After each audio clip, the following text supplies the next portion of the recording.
Hello, thanks for stopping on by. Today, as you saw from the title, I'm going to do a get ready with me chit chat, and I thought that I would share my story of from dream engagement to divorce. But this is not a sad video, so I just wanted to share my story and how even though a divorce can be tough, I'm on the other side of it and I have learned a lot looking back at it, and I can look back at those experiences not with sadness, but just appreciate them for what they were and what I learned. And so I thought as I'm getting ready, I would share my thoughts with you in case anyone is going through a similar situation. I will have everything that I'm using linked down below, and let's just get into it.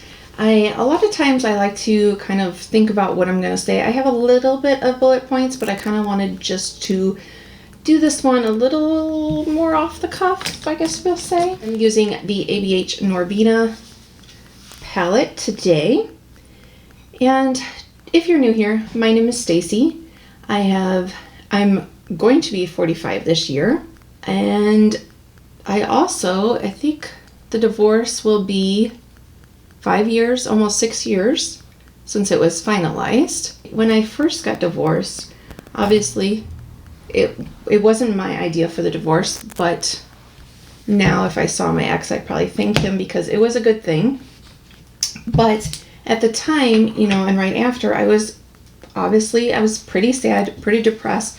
So I didn't look back at the engagement and the marriage as, I just could only see it with sadness and with disappointment. And now I feel like with time has passed, like I said, I can kind of look at it and see it kind of for what it was and appreciate some of the good things about it. So I started dating my ex we met in 2007. And we met through speed dating, which, by the way, is a lot of fun. I was all ready to go to speed dating again. I thought, okay, in 2019, in 2020, I am ready. I feel like I've worked on myself. I've, worked through my issues.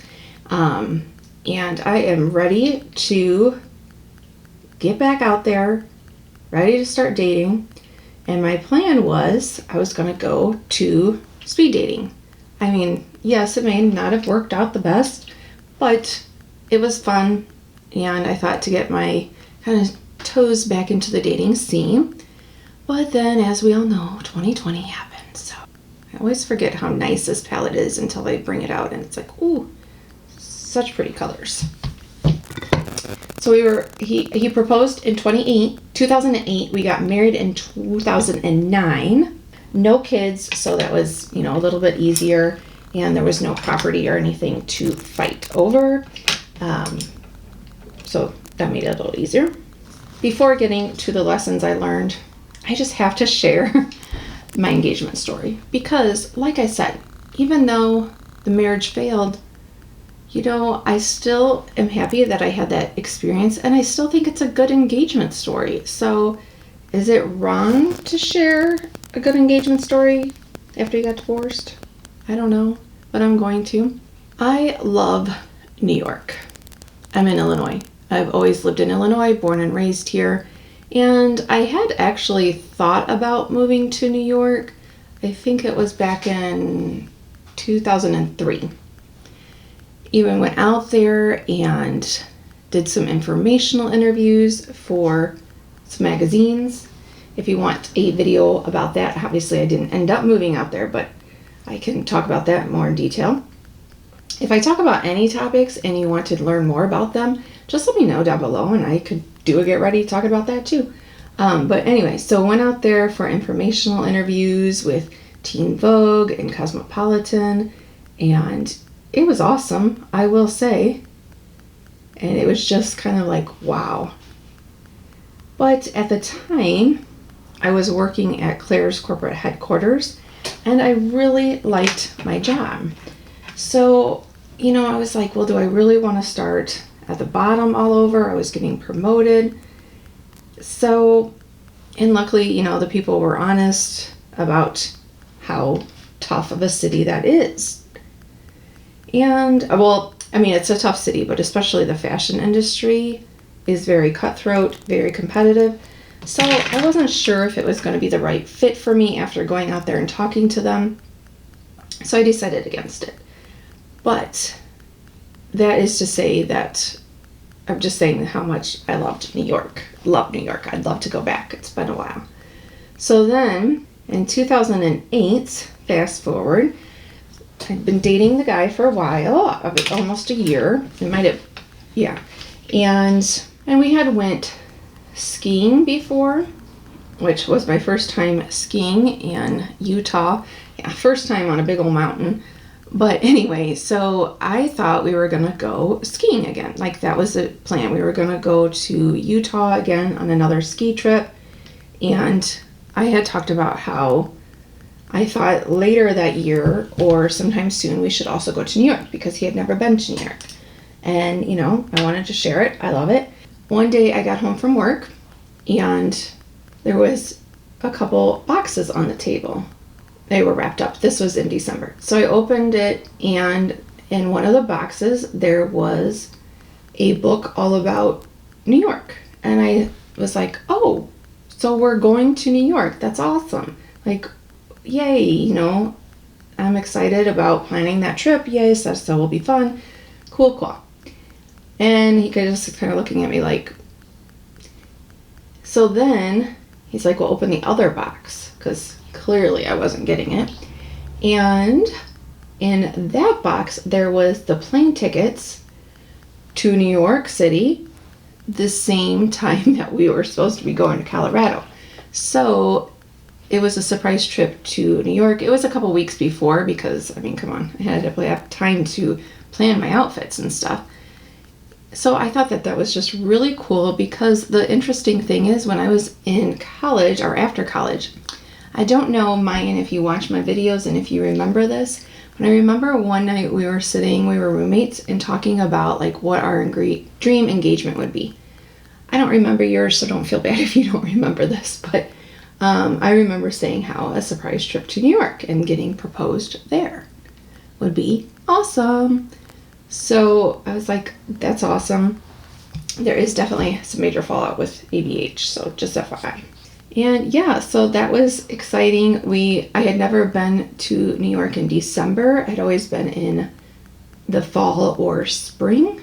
So it was nice to see the windows and, you know, be bundled all up in the city. I'm pretty sure it was I'm almost positive it was the first night. We went to an Italian restaurant, I think it was, but like nothing fancy or anything. And then we went to the top of the Rockefeller Center. And, you know, as the storyline would go, as a dream engagement, he got down on one knee and proposed. And obviously I said yes. So it was nice. You know, I'll say that I was very happy with that. And yeah, it was good. So then planned the wedding. It was, you know, I wanted a church wedding and I wanted a big wedding and chair covers. I know, kind of weird things of what girls like specifically want, and so everything pretty much went smoothly.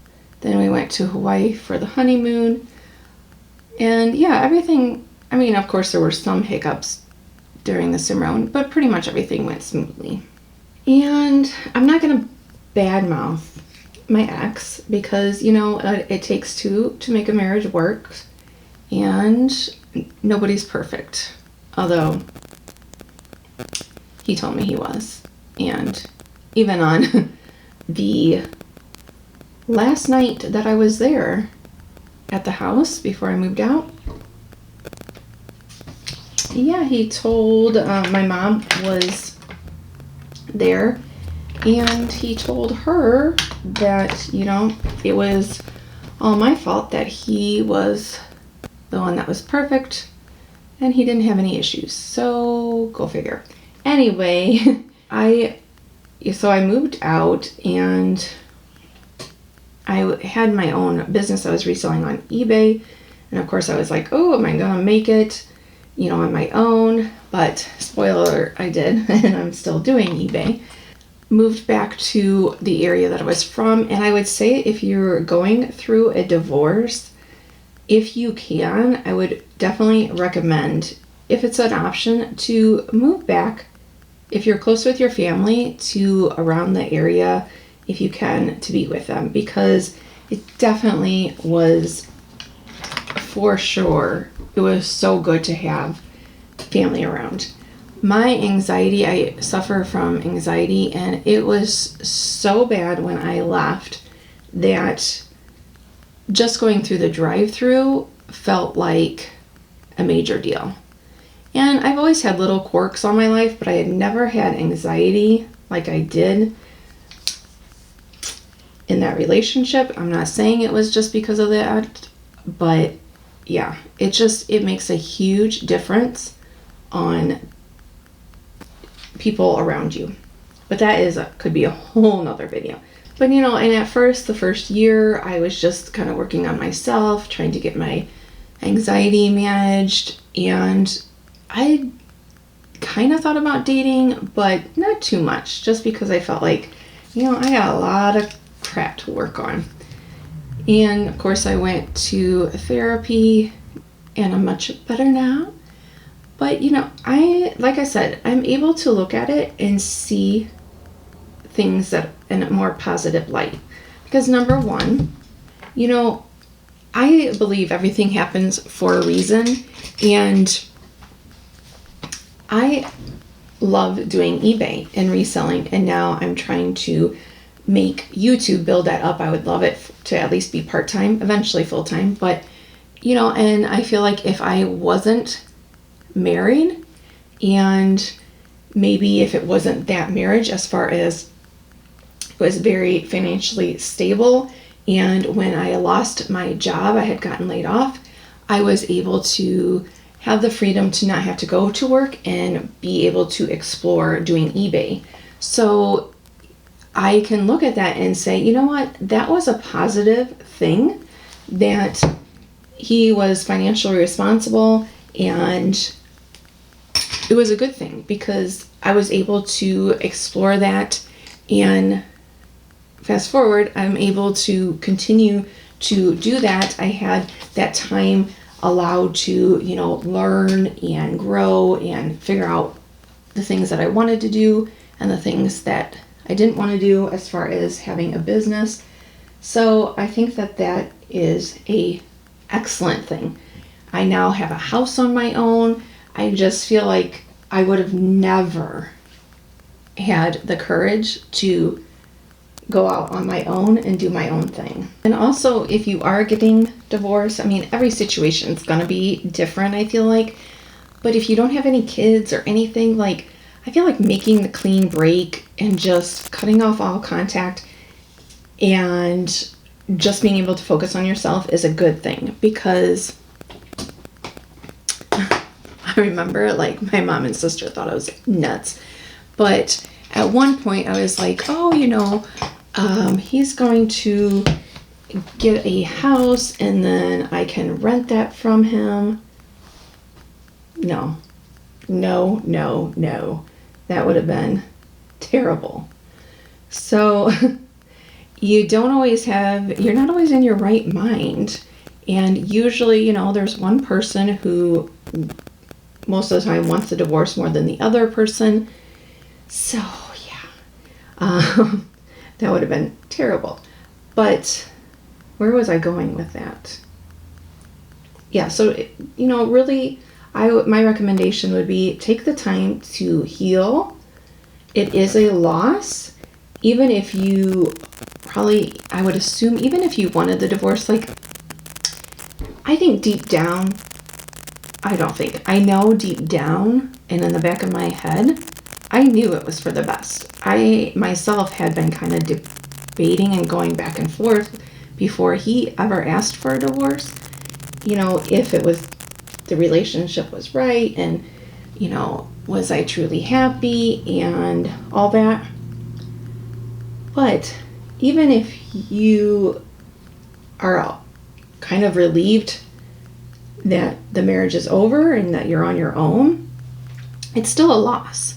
For me, I realized that it was a loss, because not only had I kind of felt like, oh, I failed as, as being married, but also just the idea of the marriage. And we were what you would call, I guess, or what you would think was, I'm going to say it was the perfect on paper relationship. How about that? Nice house, not rich or anything, but comfortable. Didn't, could take trips and eat expensive meals, and comfortable. We would have themed parties all the time and really, decorate for the holidays. And I feel like it was also a lesson to remember that what you see looking out from the outside more than likely isn't always what could be going on the inside. I would guess that if I was somebody else and I was looking at like my Facebook post, or came to the parties that we would have, I think that I would have probably thought, oh, I think his close friends kind of knew, but judging what I'm trying to say, I'm like rambling. You can tell when I am talking more about myself. I feel like I ramble a little bit more, but I feel like from the outside in, it probably looked like, okay, they go on nice trips and have these not fancy, but themed parties, and I didn't have to work, and nice cars. We had somebody mow our lawn and landscaping done. So I feel like from the outside, and when I first started dating him, was very good on paper, like nice stable job, good income, so it taught me though that even if everything looks good and good on paper, it isn't always the case. And just because somebody else's relationship looks like, wow, that just looked, oh crap. I just went to go press the foundation and it didn't go on my hand, it went on my shirt.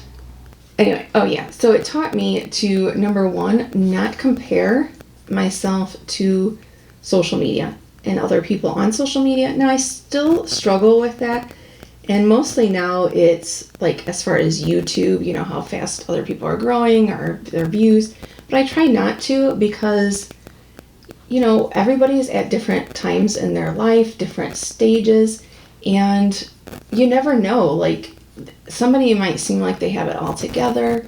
I'm not talking about anybody in specifically or anything, but I'm just saying, from the outside, I'm sure our marriage looked awesome, probably. And, but people don't see all the other stuff. I don't know, there was just struggles, with my anxiety and if we wanted kids or not, and that whole issue. And just, I'm trying to say things, I don't want to badmouth anybody. So, because like I said, I know I wasn't perfect. I had issues. But I feel like if two people are willing to work, as long as there's not abuse going on, if they're willing to work at it. But if you have one side that's not willing to work at it, chances are, it's not good. So that it's taught me though to not judge. I used to get so depressed when I would see all these people on Facebook with their kids going to the pumpkin patch, and I thought, we don't have kids, and I didn't even want to go to the pumpkin patch, and I have been to the pumpkin patch, but when I think back, it's well, yeah, you just never know how things are behind closed doors, I guess, as they'd say. That was a long way to say that. And I also learned that the whole saying, a couple sayings. Number one, money can't buy you happiness. And number two, you have to be happy with yourself before you can be truly happy. And, you know, I thought I had a good understanding of that before the marriage. Like, yeah, money can't buy you happiness. It can buy you things that can make you happy, but it's going to be short-lived and it can make your life more comfortable. But that really taught me that even if you are comfortable and you have the money, if you're not happy, I'm not going to say like, oh, money doesn't matter, because of course it does. But you have to be happy with that person. Does that make sense? And let's see, how are we looking? Oh, that's looking pretty good. And then you have to be happy with yourself. You know, I was always the type of person who it's like, you know, when we have kids, I'll be happy. And then it's okay, or no, first it was, okay, when I start dating somebody long term, or, you know, seriously, I'll be happy. Then, well, when I get married, I'll be happy. When I have a nice house, I'll be happy. When I have kids, I'll be happy. Blah, blah, blah, blah, blah. You know, like, it was always kind of that thought. And what I didn't realize until after the marriage and after I was like really working on myself, that saying is there for a reason. It is true. Those things, yeah, they can bring you joy, but if you are not happy with yourself and can't look at yourself and, as cheesy as it sounds, love yourself, then how can you expect to be happy and make it through those hard times with that person? Because in a marriage, let's face it, nobody's perfect. Nothing's gonna be perfect. There's gonna be hard times. So yeah, definitely this is for any mental health, even if you're not going through a divorce or breakup. But it is so important to have positive people around you, and for people to be around you that don't feel like you're broken and that you need fixed. Mental illness is a real thing, and you can manage it, but it's not something that you fix. And also, I think it's important to listen to your gut and your if red flags are going off and things, you know, it's important to listen to it, and it's important to talk to somebody. I know, as like cliche as that sounds, but it's true, because I feel like that's another thing where during the marriage, because I feel like I wasn't truly happy with myself, because I felt like having anxiety, I was broken, like it wasn't good enough. And, you know, that led to some very dark thoughts and places. And now I feel like I'm much more open about my mental health and about my struggles. And it's just so important to talk to somebody, and talk to somebody who's going to respond back to you. Who, if you say things that are serious, isn't gonna just be like, sorry, you feel that way. No, like, what can I do for you? And if you are on the other end, this is kind of getting on a sidetrack, but if you're on the other end and somebody tells you, or you think that somebody is struggling with mental health issues, don't just be like, I mean, everybody's different, but I feel like looking back, it wasn't just like, oh, are you okay? Oh, do you need to talk? It was always the struggle of, I'm being judged, and that's why I'm not going to say anything. So I feel like maybe, obviously this isn't for everybody, but if you say, you know, are you okay? Do you want to talk? Because I'm here to listen, and I won't judge you. No matter what you say, I am not going to judge you, because that is important. And especially if you are in a mentally abusive relationship, which if him or his friends or anybody watching this, they might disagree. But again, you don't know what goes on behind closed doors. You really need somebody around to say, it's okay. This is Lauren Conrad from Ipsy, by the way. This is really nice. This is my first time using it. Ooh, I really like this. Wow. Very nice to get a clean line. So that's my tidbit for the mental health, because, you know, it's just, yeah, it can be a struggle. And I just feel like now going into another relationship, or when I do start dating, I'm hoping, I mean, you can never know until you're in a situation, but I'm hoping that even though I had been to therapy before, I never really truly, like I said, understood that whole thing of like, you have to be happy with yourself and you can't look to someone else or something else to make you happy and make you feel good. So I'm hoping that, you know, I will be able to have a healthy relationship. And if things don't feel right, or there is some red flags, that, unlike before, I will not ignore them. I will listen and say, I am worthy and I am enough. You know what that reminds me of? Sex and the City. I don't know what season that was, but when Charlotte was going to, who was that? I don't know. It was like some, you know, like motivational speaker thing person, and she was like, you have to believe you're worthy of love, and was saying like, say I'm worthy of love, and I forget exactly what it was. Do you remember that? And I think sometimes you have to be willing to also admit when it's time to, I don't know, you know, like I had there was definitely red flags there, and there was definitely some moments where I remember thinking, I don't know, like, is this all there is?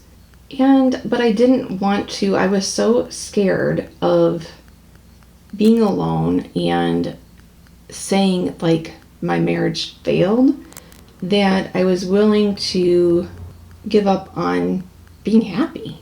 Like, really. Yes, it wasn't like it was miserable all the time.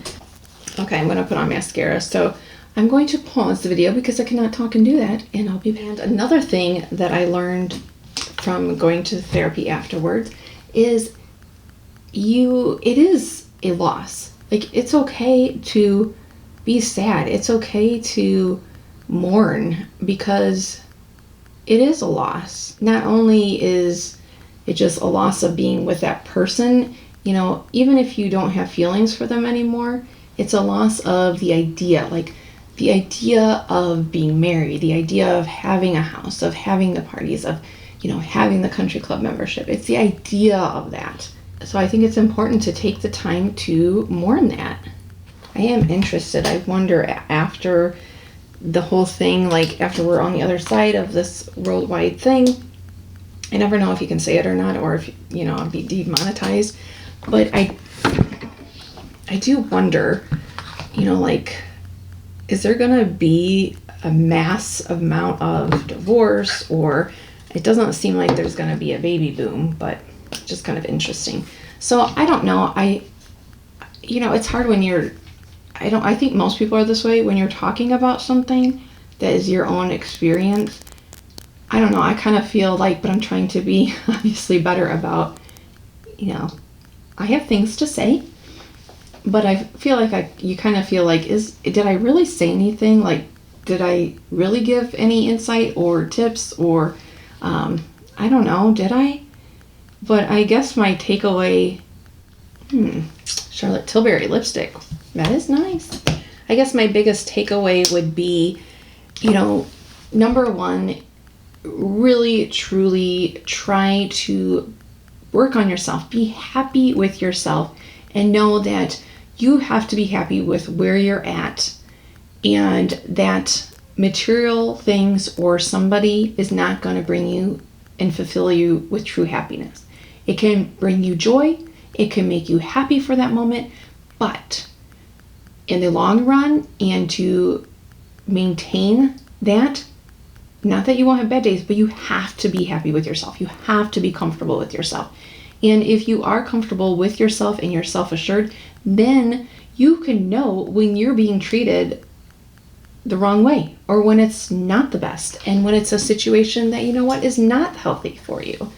And if you are currently going through divorce and you are, you know, crying, or you don't want to get out of bed, or just so sad, like knowing that eventually, hopefully you'll be like me and you'll be able to look back at that experience and say, you know what, I went on trips that I got that experience. I never would have went skiing on my own. I wouldn't have tried it. I'm glad I had that experience. I got to go to Washington, D.C. and go around there. You know, he was at a conference and I got to experience walking around places by myself. I wasn't traveling by myself, but I had that experience of going to the restaurant by myself, going to that sightseeing place by myself and being okay with it. I guess what I'm trying to say is just, it is such a better place mentally if you can look at, what did I learn from that? What good things do I have in my life now that I probably wouldn't have done if I hadn't gone through that experience? Let me know your thoughts. If you have any other questions, or if I didn't cover a topic that you're like, what about this? You know, I'm pretty open. If you meet me in person, I'm not going to like probably just blah, blah, blah talk. But for some reason, when I'm talking to you guys this way, I feel more comfortable.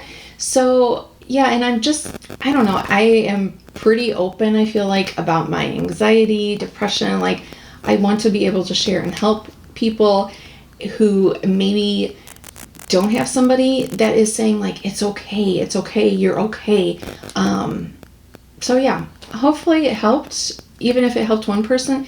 If you know anyone who is struggling, like going through a divorce, or is not in a healthy like marriage, but I know right now with everything going on, things are a little chaotic in the world, and they may be like, oh no, I'll just stay here.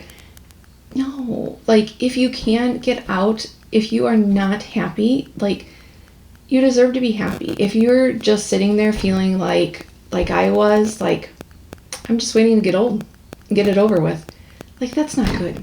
I still have a lot of years to live, and it's just, that's not good. So if you know anyone who is struggling, please share this video out. And yeah, please give me a thumbs up and a comment down below if you appreciate Get Ready with me, getting to know me a little bit better and hearing me like ramble on. Thank you so much for watching, and I hope that if you're not already, you will hit that subscribe button and come see me. I put out at least 3 videos a week. Okay, I think that's it right now. Bye.